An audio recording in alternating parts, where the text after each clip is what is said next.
no más. Son los únicos. Ya, vamos a ver.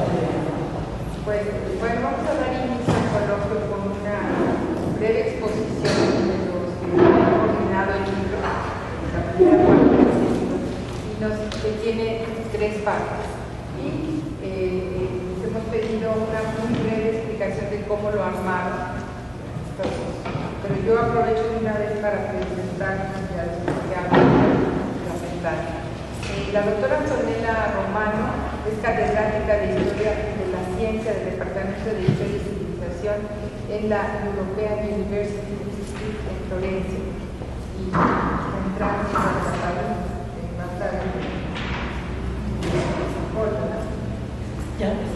bueno, ya ahorita ya está en mejor. Se ha especializado en la historia de la ciencia y prácticas científicas en Europa y en el mundo de los siglos XVI al XVII. Su principal línea de investigación versa sobre la ciencia europea en la emergencia de la modernidad, enfatizando las relaciones de ciencia y religión, sobre todo en Roma.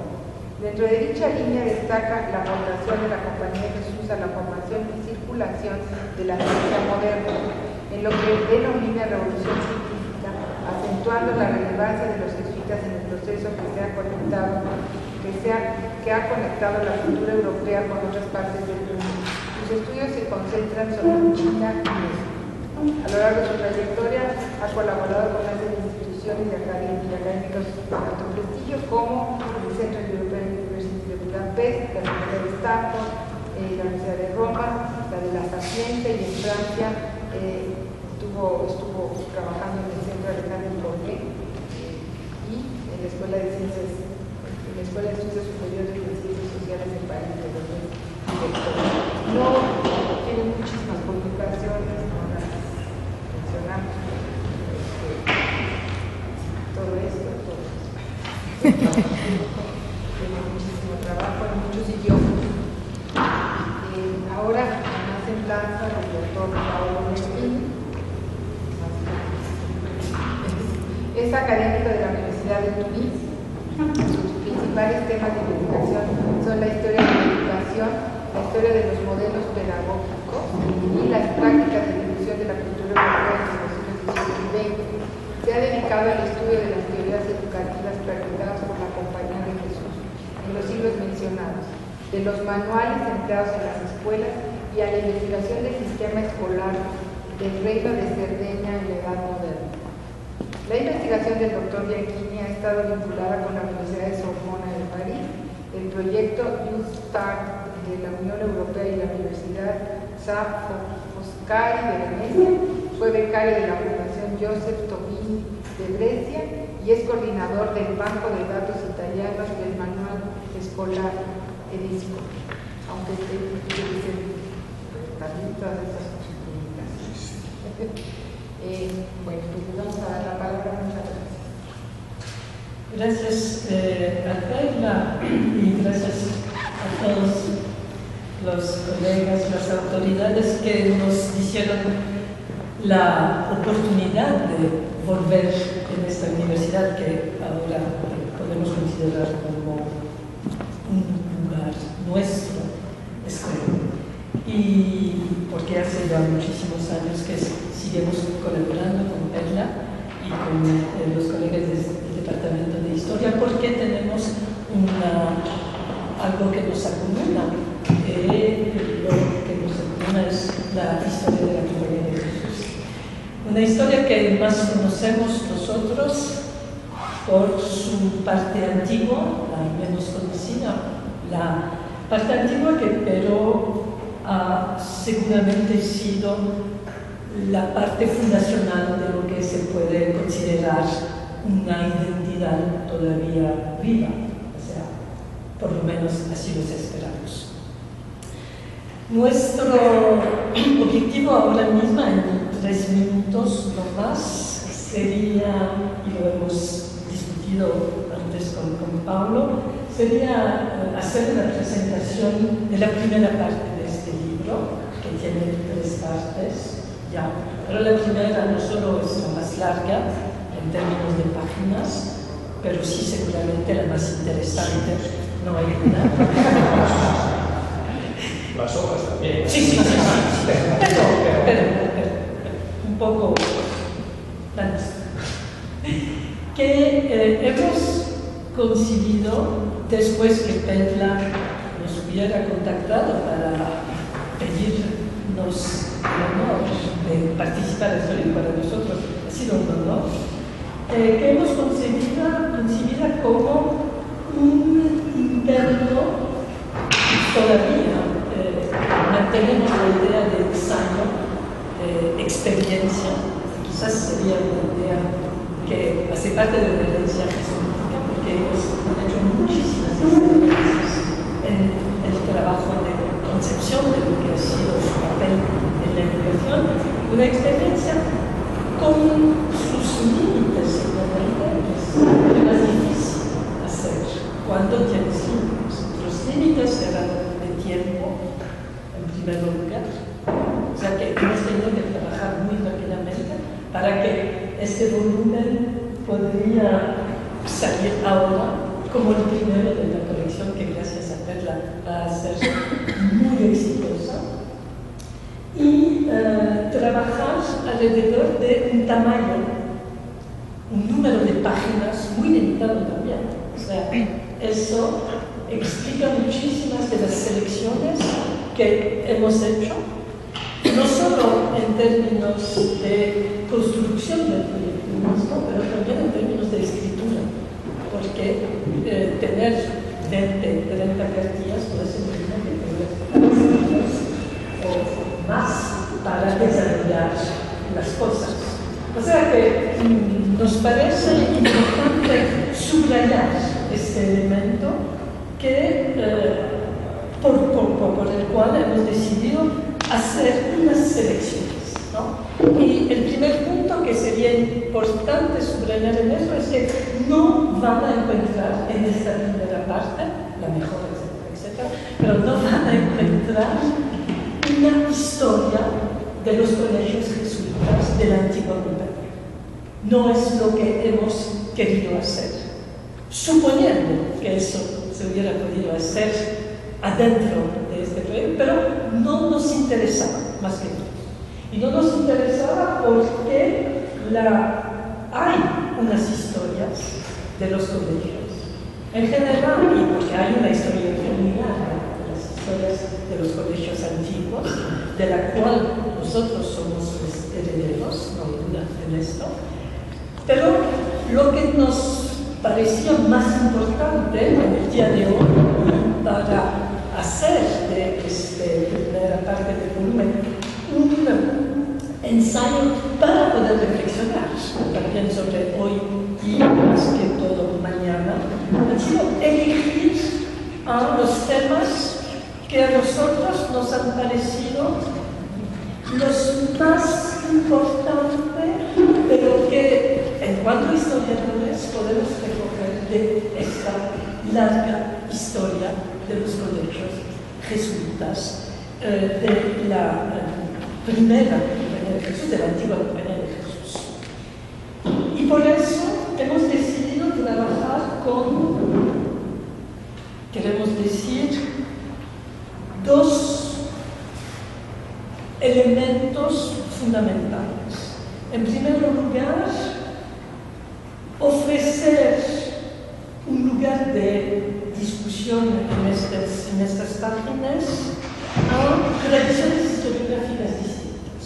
Y por eso se encuentran en este volumen escritos hechos por colegas de las Américas y colegas de las Europas, que Europa tampoco es algo tan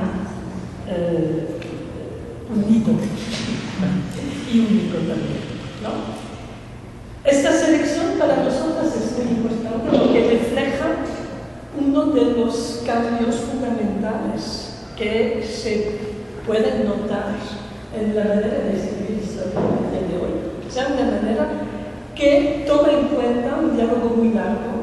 Las historias todavía no se escriben a nivel nacional, afortunadamente. Se escriben a nivel internacional y a través de intercambios de colegas, de ideas, de libros y de culturas historiográficas distintas, y por eso el primer elemento para nosotros de selección ha sido esto, o sea que hay con 6 artículos, con 6 ensayos, una pequeña imagen de todo lo que está alrededor de estas páginas, o sea, una historiografía muy larga, muy internacional. Varios países tienen un papel importante y desde este punto de vista seguramente sería necesario subrayar el papel de los italianos, y lo digo con toda la tranquilidad del mundo, visto que soy francesa, y los colegas italianos que van que participan en este volumen, pero también nosotros, y también en la producción de lo que va a ser el evento de estos días, o sea, la presentación del teatro de estas obras. Y me parece que sí que hay una historiografía italiana muy importante que ha participado de manera absolutamente fundamental en la renovación de los estudios sobre la Compañía de Jesús, y quiero insistir en esto porque en Europa la historiografía italiana todavía no está reconocida por su importancia y su riqueza. El mismo tendría que ser decidido por la historiografía española. Hay también en este momento, desde 10 años, quizás más, un importante inversión de trabajo, por parte de los colegas españoles, y esto es fundamental no solo porque hay una bellísima tradición historiográfica que se está desarrollando, pero también porque esta tradición es la que ayuda a hacer el vínculo entre Europa y Américas, entre Europa y el mundo. Y por esto el tercer polo son las Américas.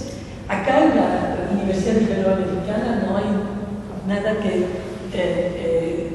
decirles sobre el papel de los colegas mexicanos en este asunto. Los colegas del Departamento de Historia han hecho un trabajo fundamental desde hace ahora muchísimo tiempo, ya cuando Perla estaba directora del programa, y lo han hecho con eventos, con trabajos individuales y con publicaciones y traducciones. Y aprovecho de esta pequeñita introducción para recordar el trabajo hecho sobre la obra de Michel de Certeau, por ejemplo, que todavía es fundamental en lo que hacemos, trabajando sobre temas como los que son los mismos. Y lo aprovecho también porque el segundo volumen de la Fabianística ya salió hace 3 semanas en París, y estoy segura que la Ibero dentro de poco tiempo nos va a ofrecer la versión española de eso. Y hay o sea que historiográficamente hay todo esto, y estas páginas que Perla nos dio, hemos tenido que luchar un poco para entender 5 páginas más, 10, quizás 15, pero al final no hemos podido obtener más, porque ella es una directora feroz. Pero todo esto se encuentra, esperamos, por lo menos, en los capítulos que han contribuido a la construcción de este tema. El otro elemento fundamental de esta selección que hemos hecho es encontrar los temas, porque hemos trabajado por temas. Los temas que para nosotros han sido los que reconocemos como los que merecen ser subrayados para entender la herencia de la historia, y para todavía, esperamos también, suscitar nuevos trabajos sobre esto, porque hay un montón de trabajo todavía que tenemos que hacer, y no podemos simplemente aceptar el hecho que la escritura de la historia sea la escritura de la historia del día de hoy. La escritura de la historia empieza con el pasado, y ese pasado, la historia de la Compañía de Jesús nos ofrece de manera particularmente interesante con esta primera parte de su historia, o sea, la historia de la antigua Roma.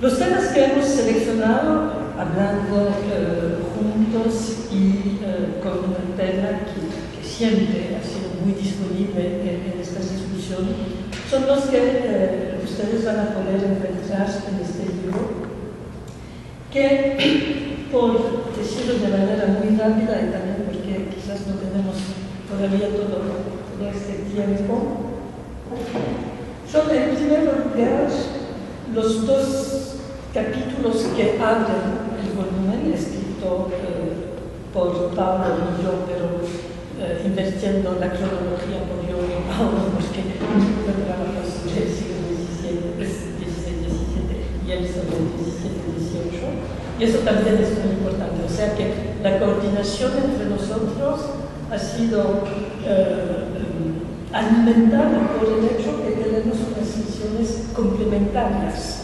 Él desde el momento de la Ilustración y yo desde el momento de la fundación y del Renacimiento. Y eso nos ha ayudado muchísimo a poder reflexionar más sobre los cambios que el volumen tenía también que reflejar a su vez. Y estos dos primeros ensayos son generales sobre el proceso de formación alrededor de la Compañía de Jesús, y lo vamos a discutir más adelante en la segunda parte de esta presentación, o sea que no voy a insistir en esto. Después de que los capítulos siguientes se dividen en primer lugar una contribución por parte del amigo y colega Enrique González de la UNAM, que no le parezca un paradoja, pero sí que la historia del desarrollo de los colegios de la antigua Compañía de Jesús y en el antiguo régimen siempre ha sido conflictivo. Ha sido conflictivo en relación con las otras instituciones educativas, porque la Compañía de Jesús no nace de nadie, nace en un conjunto intelectual, cultural, institucional, en la cual tiene que tomar su espacio, y su espacio específico. Esto implicando desde el principio de la fundación unos momentos de conflictos muy duros, de rechazos por parte de instituciones, de ciudades, etc., ¿no? Y de fracasos también, ¿no? Y Enrique González en su ensayo nos ofrece una reflexión larga basada en su propio trabajo de investigación sobre las relaciones conflictivas entre la Compañía de Jesús y la Universidad de México, porque como ya saben muy bien, los jesuitas llegan a México casi 20 años después de la fundación de la universidad. O sea, en el 1570, cuando empiezan las primeras clases, ya hay una institución de educación superior, como dice el título de este volumen, que ya ofrece a las élites su manera de construir a una identidad universal. Y la propuesta hecha por los jesuitas es una propuesta distinta.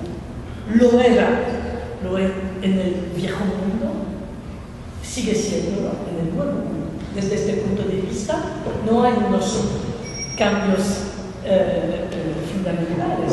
Hay simplemente este proceso que se repite, y por eso nos ha parecido muy importante integrar en esta reflexión sobre la historia de la antigua Compañía de Jesús esa dimensión conflictiva, no para ser polémicos, como ya una viejísima tradición antijesuítica lo ha ofrecido en el pasado, también en el presente, pero también para demostrar que en los conflictos también a través de esos conflictos también se ha construido una identidad de la compañía de Jesús. O sea, ¿por qué esta compañía, como también lo saben mejor que nosotros, es una compañía que vive, está en el mundo?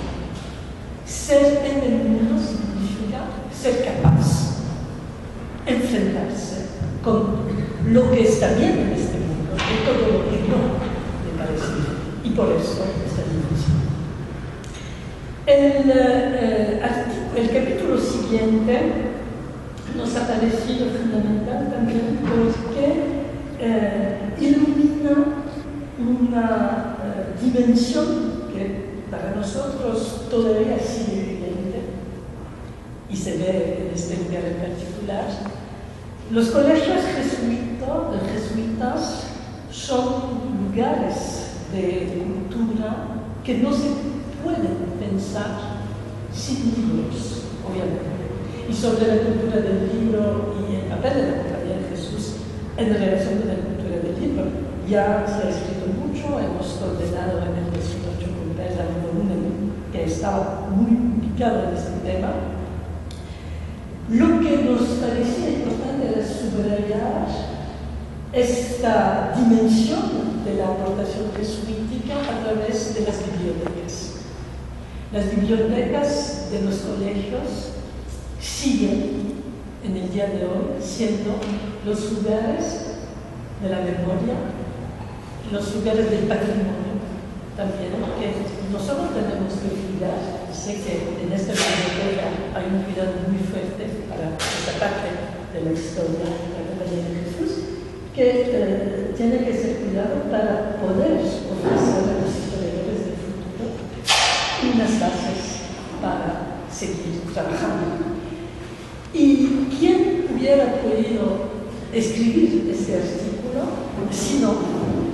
Y somos muy agradecidos a él por haber aceptado, sino el gran historiador de las bibliotecas jesuitas, el padre José de Rey Fajardo, que ha sido uno de los primeros historiadores a poner la atención sobre eso. Y él lo ha hecho trabajando en las bibliotecas de las Américas, de la América que él conoce muy bien, o sea, Venezuela y Colombia también. Y nos ha parecido muy importante pedirle a él, porque es también una manera para reconocer el trabajo hecho por su parte en los 30 últimos años, sin que este trabajo hubiera sido conocido como lo merece. En este sentido, para nosotros, añadir su contribución era una manera de poder aprovechar nosotros y ofrecer a las nuevas generaciones la posibilidad de conocer el trabajo hecho por José Pedro. El último artículo está escrito por mi colega y amigo italiano también, Antonio Trampus, y es un artículo que ofrece una reflexión sobre los colegios como lugares de vida intelectual en relación con el mundo, o sea, a través de este tema que ha sido trabajado de manera muy intensa en los 20 últimos años quizás, o sea, la participación de los jesuitas en cuanto profesores de los colegios, pero también en cuanto intelectuales, podemos decir, a la vida intelectual del mundo moderno, o sea, lo que se llama, lo que los historiadores a veces llaman la República de las Letras. Esta expresión que nació con el Renacimiento y que hasta ilustración sigue ser utilizada para reconocer, para identificar este grupo de intelectuales que participan al desarrollo del debate sobre cultura y sobre innovación, etc. Para muchísimo tiempo la idea que los jesuitas, ¿por qué eran jesuitas? No hacían parte de la República de las Letras, era una idea muy difundida en la historiografía. El término mismo de República de las Letras ha sido construido por Lorenzo García. Un minuto ya, pero yo no sé.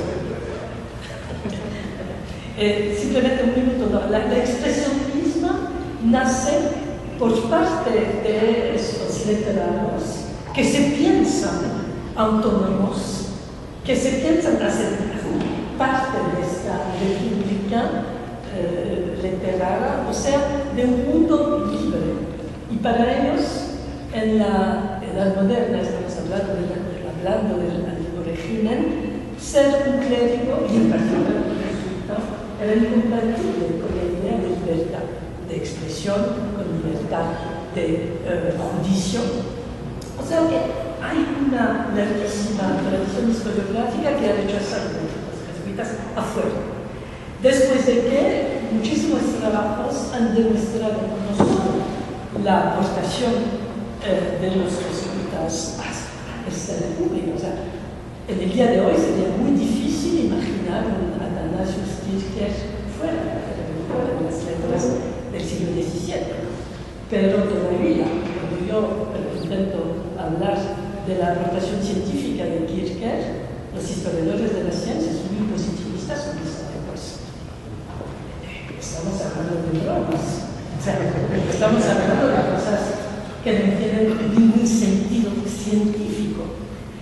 Y eso, que es muy interesante, del cual se lo voy a hablar quizás un poco más adelante, son todavía expresiones de una dificultad a aceptar una reflexión sobre lo que significa pensar y producir intelectualmente en el antiguo régimen. Por esto nos ha parecido fundamental ofrecer otras maneras de acercarse a estos temas sin negar las dificultades de lo que era la construcción del pensamiento en los siglos XVI, XVII y XVIII, pero todavía sin negar, por otro lado, el papel fundamental de circuladores, fuera solo esto que los jesuitas han tenido en el mundo, y de circuladores de culturas, y de circuladores de culturas entre las cuatro partes del mundo que se estaba desarrollando, que se estaba componiendo en este periodo, y por eso nos parecía fundamental adentro de este proyecto terminar con eso. Me parece que muy brevemente hemos intentado dar el sentido de la coherencia que hemos intentado construir a través de esta primera parte, consciente que las selecciones son selecciones, o sea, que desarrollar algo significa dejar otros temas, claramente. Muy felices de recibir sus críticas para cualquier aspecto que les parezca no funcione, pero muy honorados por la confianza que